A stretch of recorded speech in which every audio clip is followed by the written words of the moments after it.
ZRG Exchange, uma troca de ideias sobre gestão, liderança e empresas.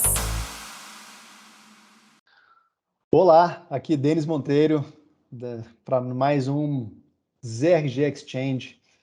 Hoje com um convidado super especial, um amigo de vários anos, Rafael Mendes, que está aqui para conversar com a gente sobre por que um CEO deveria investir numa startup.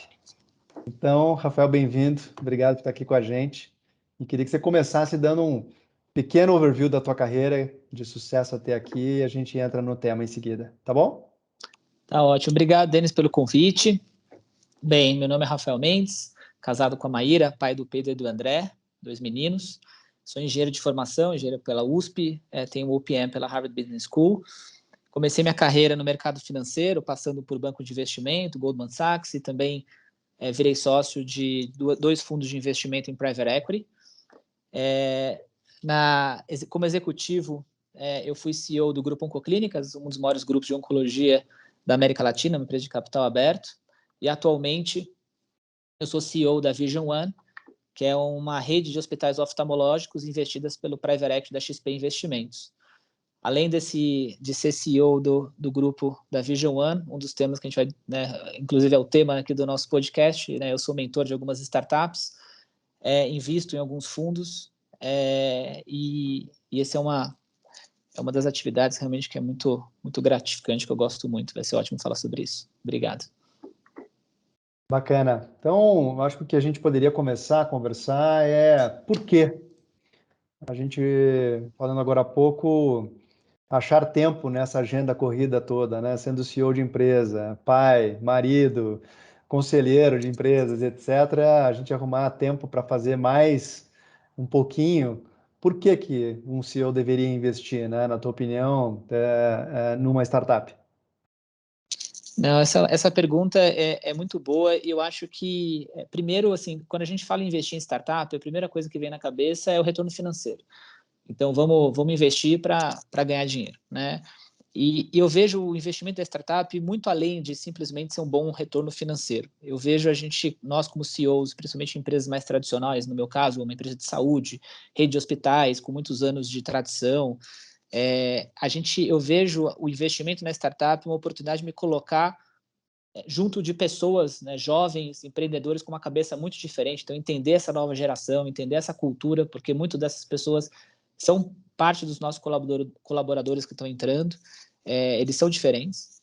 Além disso, a gente vê ferramentas que normalmente também é muito diferente quando a gente vê no dia a dia, né, a metodologia ágil sendo utilizada para valer, né, e de verdade, e a implementação, a dificuldade de implementar uma cultura ágil, mesmo em empresas começando do zero, que é um pouco que a gente tem aqui. A gente está implementando a cultura ágil nos nossos hospitais, então eu acabo aprendendo muito, as mentorias que a gente faz nas startups, trazendo muito desses problemas e dessas dificuldades para ajudar na nossa implementação de cultura ágil, implementação de OKRs, enfim, essas ferramentas dessas startups que eu normalmente uso. E também ajuda muito também a mexer no nosso mindset. Então, o nosso mindset de: será que eu preciso daquele monte de processo? Será que eu preciso de tanta gente assim? Será que eu preciso... será que não dá para fazer meu organograma de uma maneira mais simples? Então, eu acho que, de bate-pronto, assim, essas coisas de, né, me colocar em contato com inovação, me colocar em contato com uma nova geração e elementos de cultura, novas ferramentas e, obviamente, a parte financeira, eu acho que é esse conjunto que me faz aí querer realmente continuar investindo e continuar a estar em contato com as startups e com empreendedores. Quer dizer que você está pagando para aprender algumas coisas também, né? Está tirando do bolso para aprender, mais ou menos um MBA na prática, o contato diário com startups, com as suas agendas e dilemas. Os acadêmicos dizem que cada 10 investimentos, 1 a 2 compensa os 10, né? Então, eu estou nessa esperança aí que realmente isso aconteça, né? Mas a verdade é que sim, a gente acaba, obviamente, né? Uma das coisas que é importante é onde investir, né? E que investir, que eu acho que é um tema bem importante para quem está querendo começar a investir. Por exemplo, eu centralizo meus investimentos em fundos e em empresas de saúde. E por que empresas de saúde ou empresas com várias unidades espalhadas pelo Brasil, enfim? porque são dores que eu estou sofrendo como CEO e eu gostaria de que algumas dessas dores eu consiga ter novos insights e potenciais novas soluções para as dores que eu já tenho como CEO. Então, eu tento focar realmente em coisas relacionadas à saúde, que é onde eu estou inserido, onde eu gosto, onde eu amo, onde eu tenho networking, que é bom para o empreendedor, mas ao mesmo tempo eu acho que é bom para mim, porque eu acabo aprendendo, como você mesmo colocou, né? Estou pagando para aprender e acabo aprendendo muito. E outra coisa interessante, muitas dessas startups têm soluções que podem funcionar para a minha própria empresa. Então, a gente às vezes traz também alguma dessas startups para fazer algum piloto, algum MVP, mesmo que o MVP não funcione, pelo menos ele mexe no mindset da nossa, né, na metodologia, na maneira de pensar dos nossos colaboradores executivos também, para ver se a gente consegue aí também trazer algumas inovações em relação e algumas melhorias em relação a algumas dores que a gente tem na própria empresa. Agora, como é que você negocia isso, né? Então, eu sou CEO de uma multinacional e eu quero partir para esse caminho, né? Você negociou isso lá com a XP Private Equity quando você entrou, assim, que você teria uma agenda deste tipo? E como é que eles, né? Qual dica que você daria para as pessoas que estão aqui escutando? Se isso é importante fazer esse disclaimer ou não? Como é que você vê isso? Eu tento pecar pela transparência sempre, né? Então, desde na contratação, eu deixei bem claro que para mim era importante esses investimentos, era importante o meu envolvimento nessas startups, que ia trazer benefício, inclusive, para o próprio investimento. Agora, eu tenho uma vantagem enorme aqui, e eu estou falando isso realmente de coração aberto aqui, que a XP é um ótimo sócio. Então, na verdade, eles foram uma empresa que cresceram inovando. Eles têm essa veia de inovação dentro deles. Então, quando eu comentei dessas minhas atividades de mentoria com startups e investimentos em startups, o que eles falaram que acha ótimo, confiam e só não querem, né? Enfim, não querem que isso impacta, vamos dizer, em termos de horas, em termos de comprometimento do trabalho do dia a dia como CEO. Então, acho que a ideia, né, acho que a sugestão que eu dou é, primeiro, sempre muita transparência, né? Acho que não vale a pena ficar investindo afinal de contas, você tem um sócio, é importante que você divida essas atividades com ele, mas que você explique, né, por que você está fazendo, onde você quer fazer, quais os benefícios que você espera trazer. E aí você tem que realmente aprender e coordenar bem a agenda e saber a hora de dizer não para que não impacte o seu dia a dia como CEO, que obviamente é a minha atividade principal, onde a maioria das minhas energias deveriam realmente estar focada. E se tiver algum momento também importante, né? Se tiver algum momento crucial na empresa, algum momento que a gente precise realmente de mais foco, que a gente possa também ir se desfazendo de alguns compromissos com algumas mentorias, né, e talvez trocar por outras mentorias. Então, acho que essa transparência e saber que ok começar a investir, mas que eventualmente pode mudar dependendo do estágio que a sua empresa tiver, acho que é importante também, essa abertura, essa flexibilidade para poder mexer na agenda se for necessário.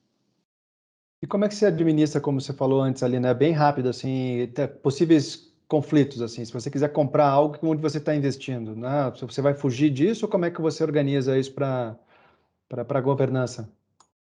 Tem algumas coisas em relação à governança que eu acho bem importante. Primeiro que eu tenho não compete, né, obviamente, então a gente não investe em nada que potencialmente possa ser um competidor da nossa própria empresa. A não ser que novamente, leva para um conselho, o conselho aprova e normalmente não faz você, faz via a própria empresa, né? Então aí não vira um investimento na pessoa física, o ideal é fazer um investimento via empresa, via um corporate venture, né? Então esse é o primeiro ponto, né? E se você tiver qualquer intenção de fazer alguma relação comercial entre a startup e a empresa que você é o CEO, que também você tenha, né, obviamente, as aprovações via um conselho, via um comitê de compliance, enfim, que também não tenha nenhum problema lá na frente, né, de você estar eventualmente apresentando uma startup que você é investidor para a empresa de você é o CEO. Acho que são esses dois cuidados que você deveria ter em relação a conflitos, né? E se em algum momento tiver um conflito, né, se a sua empresa, a sua startup entrou no seu segmento, por exemplo, você ter a consciência de que você provavelmente vai ter que vender, né? Então, ou sair como CEO, né? Então, Mas ter essa consciência de que, dependendo do que você estiver investindo, se tiver algum conflito, é ideal que você desfaça esse conflito da menor maneira possível. Agora, para encerrar, assim, para quem está escutando e quer fazer esse movimento, né? O que você diria? Para onde eu começo, né? O que eu faço? Tenho lá um dinheirinho, eu queria investir. Eu saio botando dinheiro em algum lugar. Qual é o veículo melhor para isso? O que você sugere? Assim, duas, três dicas assim para que não são assim, não vão compreender todo o universo, mas que sejam caminhos fáceis para quem está te ouvindo. Não, perfeito. Eu acho que tem 3 caminhos aqui que eu acredito que sejam interessantes. Primeiro caminho, fazer investimento via um fundo de VC, não só investir no fundo, né, de venture capital, mas também fazer relacionamento com gestores e se colocar à disposição para ser um mentor ou ser um advisor das startups dentro do setor que você tem mais, ou do setor, ou dentro da competência que você é mais forte. O segundo caminho que eu vejo é esses clubes, né? Então, tem alguns clubes de investimento, tem algumas associações, pessoas que se juntam, né? Harvard Angels, Gavin Angels, tem os MIT Angels, enfim, tem Poly Angels, tem alguns grupos de anjos que se juntam para poder fazer investimentos, então é outro caminho que você pode tentar ir. E o terceiro, que eu acho que é um caminho, talvez o caminho que eu goste mais, é os seus amigos, né? Então, investir em startups onde você conheça, ou você ou seus empreendedores conheçam as pessoas, saibam do propósito, saibam das intenções, e você consegue aí, via esse caminho, também poder tentar de alguma forma ajudar mais esses empreendedores que, acredite, eles gostam muito e tem muito ganha-ganha nessa relação entre CEO e os empreendedores, para ambos os lados. Muito bacana. Rafa, obrigado. Estamos encerrando aqui o nosso tempo, a nossa janela aqui de ZRG Exchange. E super obrigado pela tua presença, pelas tuas contribuições nessa agenda. E quem quiser fazer contato com ele, depois procura a gente que a gente faz a ponte se quiser aprender um pouquinho mais com ele. Tá bem? Obrigado, Denis. Um Prazer estar aí com abraço. você. Abraço.